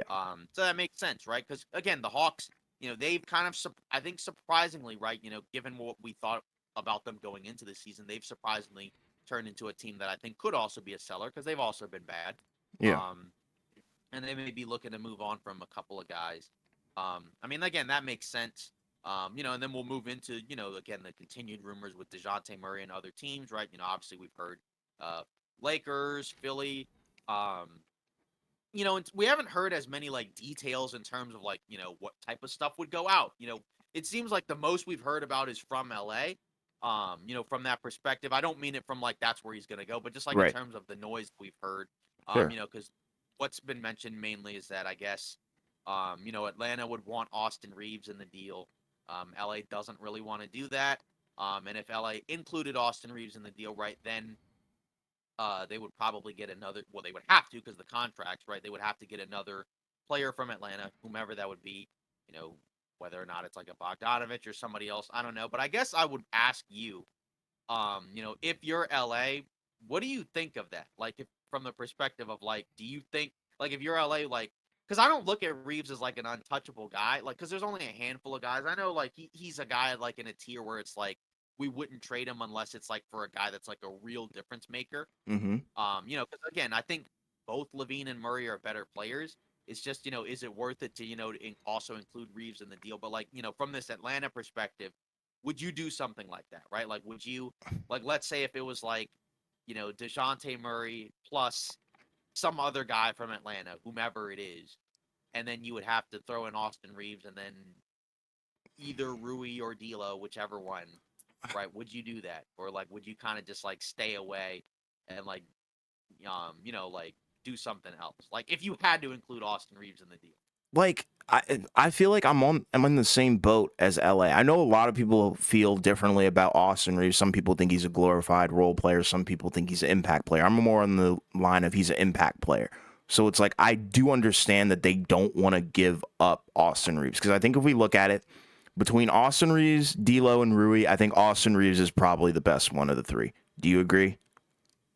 I do. Yeah. Yes. So it's like you don't want to give up a key rotational guy, even if he is playing, subpar to what he has in the past. But regardless, if you're at LA, I don't think you should want that. I do understand why Atlanta wants it, because I think he is a valuable player. So if I'm LA, I would probably stay away from that deal and just cut talking like at that point, because there's Right. there's no way you would include Austin Reeves in that deal, because I think he's too key to the team Yeah, and because the I think fan that you. base.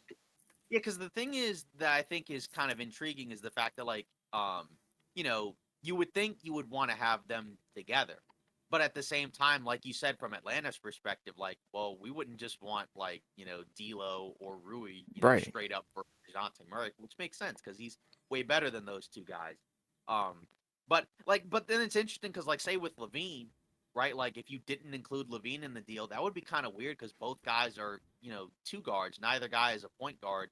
And I just feel like ideally, like if you're making a deal, with D'Lo included in it, you'd like to bring back at least somebody that can kind of play Yes. the role of point guard. And I think that's one of the weaknesses of Austin Reeves' games. Like even though he can make plays as a passer, I don't think it's as a point guard. I think it's more of like a I'm playing off of these other guys and Yeah. then maybe making the extra pass. I think because like this season they've groomed him into being like more of a scorer guy as opposed to like a glue Yeah. guy, you know what I mean? And like it Sure. it, it feels like it may be a little bit too much of an ask for Yeah. him where it's like, sometimes he has these units where he's completely by himself and I think that's not a whole lot of guys can like be the number one option on a unit and like Yeah. you're still like net positive. It seems like they're trying to convert him into like a more of a do-it-all kind of version of Jordan Poole from the title year. You know what I mean? Yeah.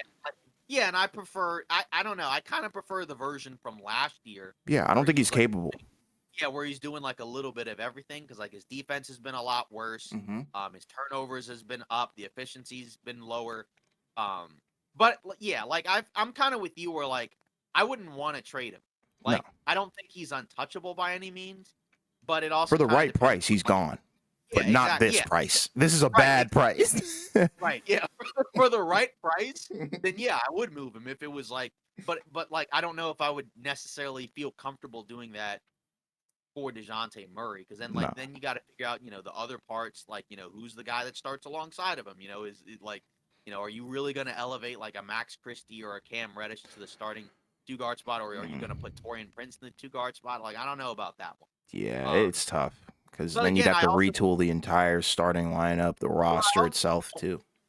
yeah, but I also would be pretty shocked if they got DeJounte Murray without including Austin Reeves because it's like, why would Atlanta settle for that? Like No, that they're would not be gonna my do main it. thing. I would be kind of surprised if Atlanta just sold that low on a guy that they gave up multiple first for, and then it's like, well, we'll just have to settle for like D'Lo or Rui, and then just that, and then say la vie or whatever. Like I Yeah, just that that might doesn't make a hurt lot of them long term.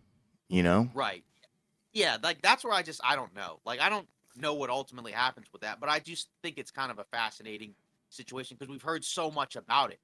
Compared to like like even though it says like 5 teams are interested in DeJounte Murray, we've heard like next to nothing, about those other ones. Like in terms of like who would what would Atlanta want back from those other teams? Like have we heard anything about like No, what Atlanta would want back from like what was it like New York or Philly or like Golden State or haven't heard whomever else? Jack.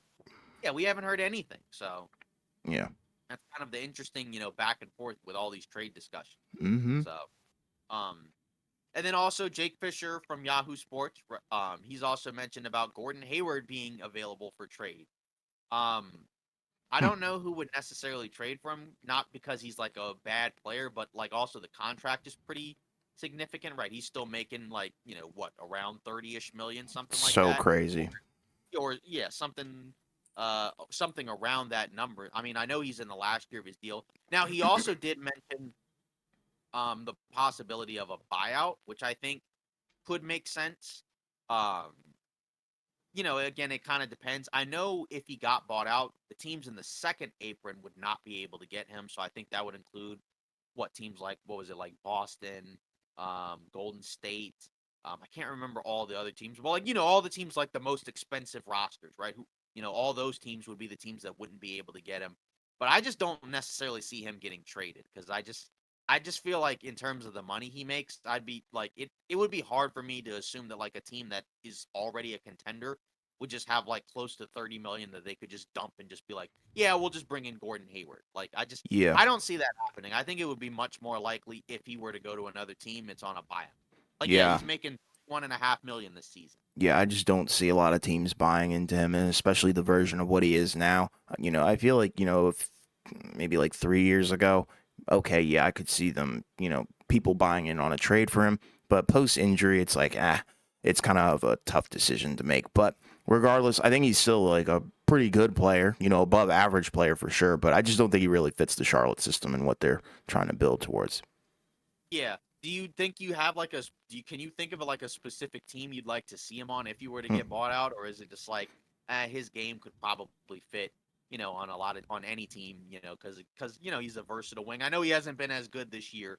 I think the hope would be in a lesser role around better talent, he'd be better. But do you think there's like a specific team, or is it just like he could fit anywhere? I think he could fit anywhere Yeah. probably, but you know, I guess we'll Yeah, see. that's how I feel about him. I mean, like you said, his game is generally universal, very versatile as well. So, he can shoot the three, get to the rack, does a lot on the court. So, I think it would be interesting to see him, on any contending team. I think that would be a guy that I want to see win. I don't want to see him, waste away in Detroit or something like that. But I would definitely want to see him go to a team that has a shot. Yeah. Next up, what the heck was going on in Chicago? Like, what what was the deal with that? Yeah, I don't know. Um, yeah, so like, it was halftime, it was Bulls Warriors. I think because, Steve Kerr coaches the Warriors, right? So they wanted Kerr there, right? They have their Ring of Honor thing where they're honoring a bunch of Bulls guys. There were three Bulls who didn't show up, right? Jordan, Pippen, and Rodman. I know Rodman. I think he had like a travel issue because of weather. Mm-hmm. Um, but yeah, a lot of Bulls guys were there. But then they had like this very bizarre thing, right? Where the guy, who's since passed away, he was the GM for the Bulls for a long time, right? Jerry Krause. And his widow, his wife was there, right? In honor of him, I guess, to take his Yes. place. And they were booing him. Yeah, it was horrible. Yeah, which was pretty wild. People for the Bulls. Um, we're like, wow, that's not great. Steve Kerr, who likes to say, a lot of different things about other teams and whatnot, right? You know how this goes, right? Yes. He meant like, I'm devastated. I can't believe, the fans, who did all that. It's shameful. It's horrible. It's Yeah, devastating. And right, it's right. bad. Like, It I'm not, is. I know I'm kind of picking on Steve Kerr here, It's but like, coming from it is, the wrong mouth though. yeah, but either way, it is bad. Yes. Um, just kind of weird. I mean, just so bizarre. I mean, like I know that a lot of people were mad at him, I think for the latter part of his tenure, right, where the Bulls just sucked, Yes. post Jordan. But also he did help put together, multiple Bulls championship teams, right? Because Yeah. those teams were very good, right? In addition to Jordan and Pippen, right? They had other guys, Rodman, Ron Harper. We again we know the guys on the Bulls. It's just kind of a weird situation, right? I know I would think more people would place more of the blame on the owner because I believe the owner is also, a guy that kind of helped push Jordan out of Chicago. But either way, I know also some of this I think comes from The Last Dance because I think, the guys in the front office were not portrayed very favorably, right, in No. that documentary. If we think back to when that came out, right, Yeah, a 2020, lot about the whatever. Tony Kukoc stuff, like, Yeah, the right. favoritism, the weird Yeah. stuff going on. Yeah, and so kind of a rough Ring of Honor thing because it's supposed to be like a night of like celebration for Yes. all of the previous guys that helped elevate that organization. But it ended up kind of just turning into something that wasn't great. But it Yeah, a was hodgepodge of mess. That's what I called it. yeah, but yeah, I saw that and I was just kind of just baffled by what was occurring because it Yeah. just you wouldn't think there'd be a lot of booze on a Ring of Honor night, but just Yeah. I guess it's what it I mean, is. some people in some franchises they hold stuff and they Yeah. hold on to that stuff. Like I can remember when I went to a red oh gosh, a Commanders game. And RG3 came out. If you don't know, that is Robert Griffin III. He's one of our quarterbacks that we had previously. He came out and like there were mixed. Like, people were cheering and some people were booing. Like sometimes that's just how it goes. But to boo somebody who is no longer with us, I think is the biggest issue. So very Yeah, distasteful for the Bulls fans to do that stuff. yeah, and it's interesting because like in the NBA, usually like the guys that deliver championships don't normally get booed, right? Like, Yeah. I mean, like say like Kevin Durant leaving Golden State, right? Like he hasn't been booed. Like No. I know he hasn't played there a whole lot since he left, but like just in general, like he hasn't been booed, and like some people might have held a grudge of him like leaving Golden State kind of high and dry, but like or even other situations, right? Like I guess the Spurs fans booed Kawhi. I know his and like him leaving was kind of a very high tension moment, I guess. Yes. That's kind of the only exception I can think of, at least as of late, like in terms of recently. Sure. Maybe there are other ones like from way back in the day that I just don't have as much knowledge of, just because that was so long ago. Maybe somebody can kind of let me know in the comments. But regardless, yeah, kind of a rough thing for the Bulls. Yeah. 100%. Yeah, and then last up, right? So Draymond he returns, Monday. Well, I guess you'd be watching this today on MLK Day. Of Great. course. So, Great. yeah. So, A guy who traditionally does not turn the other cheek, and great. That's just great. But continue. yeah. So what are you expecting? I guess from him at this point. I mean, I guess it's one game, so it's not like it matters, and it's against Memphis, who's pretty much toast. At this point anyway. So it's basically like a free win. But either way, like what are you expecting like for him the rest of this season? Like, do you expect, kind of like him playing good soldier? Do you expect like, oh, it'll be fine early on and then like after a while it'll just revert back? Or do you think ultimately it may not even matter just because of the position Golden State is in right now? It's not going to matter, and there's going to be a ton of violence. I'm kidding. I don't know. But regardless, I don't think it's going to matter just because of the position that they're in. I think the West is too strong for them at this point. In terms of, the way the roster looks right now, down the line, it's like they could make, an amazing trade. And then we're talking about, okay, yeah, the Warriors could be in the driver's seat at this point. But as for right now, no, I don't see it really making a difference. Like, he'll probably help them in terms of, looking a little bit better, but will they, make the playoffs? Who knows? But I think it's more so the thing like patience is kind of running thin with this guy. It's kind of getting annoying to talk about like every season where he has these moments where it seems like he wants to cross over into a different sport, maybe UFC, maybe WWE, maybe even hockey or something like that, where it's like, you can put your hands on people. But in the NBA, it's just not cool. Like you said, he might play good soldier for like, 2 weeks, and then, week 3 comes around and we're talking about guy gets flagrants and stuff like that. But I mean, the flagrant stuff and then the technical fouls were never really the issue. I think it's just more so the obscene antics where you're actually putting your hands on somebody unprovoked, Yeah, I mean, we'll see. Yeah, I'm kind of with you where I feel like he'll come back and I think it'll, revitalize them and give them like, some more confidence or energy or whatever, especially on the Yeah. defensive end. But I still feel like they need more.